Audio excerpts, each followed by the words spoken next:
know how in those videos where they take the BCS tractor, they go right up to the attachment, put it right on there, and pop, it slips right in? Well, I can tell you from my experience, that just doesn't happen. So let me show you one technique that I use to get the attachments on. You can line it up,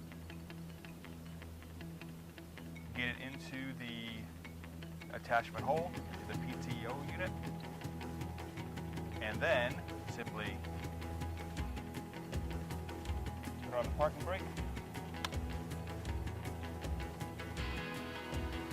go to the end of the unit,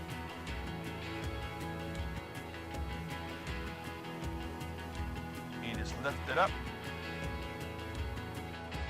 line it up with the hole, twist it around a little bit until the pin drops. There you have it. Easy peasy. Can't get it easier than that. Thank you for watching. Please hit that subscribe button and that like. Don't forget that bell. And as always, have a great day.